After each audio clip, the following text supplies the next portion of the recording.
The joy of a brisk October morning, celebrating America's largest homecoming event at Oklahoma State University. Getting really involved.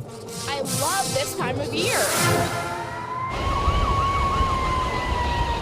In an instant, a campus and a community are in agony.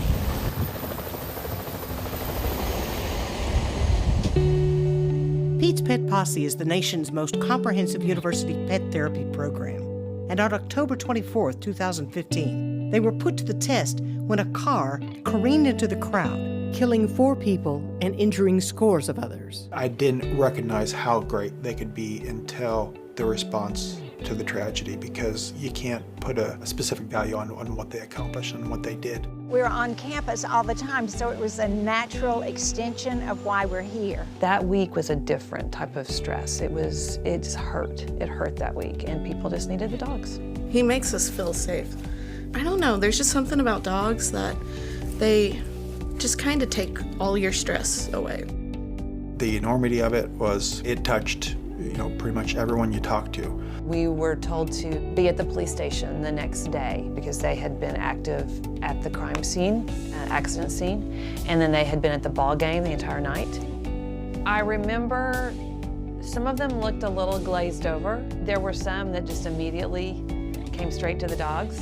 And you can't put a formula to it. It's just, it puts them at ease, it makes them feel a little bit more safe, and then all of a sudden they start to open up. Dogs, I think, have a sixth sense about what we need as humans. They sense the people who need their help, and they are available, and they are non-judgmental. Well, you're not prepared for anything like that. Just when you think you're prepared, you realize that you're not. When it comes to a 2-year-old child, I don't think you can ever be prepared for the loss of that. 2-year-old Nash Lucas was one of hundreds of children innocently watching the parade. His student mother worked at the OSU Parking and Transportation Services offices. And the employees in this department were hurting very badly. They had a family member, being one of their employees, who was suffering, and they wanted to help. Fortunately for us, Ann contacted me and Kendria about coming over and bringing a pet therapy dog, and Scruff was actually the first one that came to visit, and Ann brought him over. They were all in different stages of grief. Some were mad, some were in denial, some didn't know how to feel. Then Scruff was able to walk around and talk to everybody and just relate to them, and he just kind of calmed and soothed them.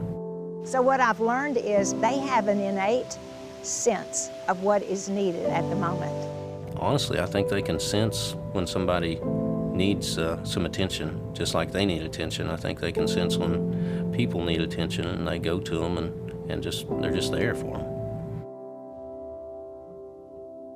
I think the Wednesday after the crash had happened and everything, we need somewhere to de-stress, and then we're like, oh, they have the dogs upstairs, let's go pet the dogs, and that's where I met Charlie. Sometimes you'd have someone come in, oh, I don't want to talk with anyone, but they would sit down with Charlie or one of the other dogs and start petting them, and then all of a sudden, they just start opening up. I was just going to keep it bottled up, and then we went in and we talked with Charlie, and then got to go in and talk with some of the counselors there, and that was a good experience too. But Charlie, you can't beat Charlie. I could talk until I was blue in my face, and I could never achieve that same result that the Pete's Pet Posse crew could elicit in some of those people. Charlie just kind of emphasizes love and everything. It's like just to have someone that just lays down and doesn't worry what you feel like. You're like, that's home. There's just something there's that unconditional positive regard from a dog. They'll look up at you and they're not judging. They're not thinking that you're weak or you're less of a human being if you're crying or if you're upset. They just are there for you. In the months since the tragedy, the campus and community are healing, but the dog's work isn't finished. Bonnie Stone's office, we've had several that have visited there continuously. We loved having them come by. Good. I remember that Monday very well, and several of them came by. Yes. It was very good for us. Bonnie and her husband, Professor Emeritus Marvin Stone, were both killed in the tragedy. Her office of longtime OSU employees won't forget how Pete's Pet Posse stood by them. They kept track of all the dogs that have visited that office. They took pictures, and they put a bulletin board up in the hall, and it continues. They continue to take pictures. Just to remember, this is how people care for us. At the end of a stressful day, it's the dogs who need the extra attention. They take on those emotions. So when we are through, after about an hour, he's spent and he is exhausted and he will go home and sleep. So it's really hard work. I've seen Charlie probably 4 or 5 times since then, and all the dogs are great, but just because Charlie was there when I needed him, he's kind of become my favorite, but I don't tell the other dogs that.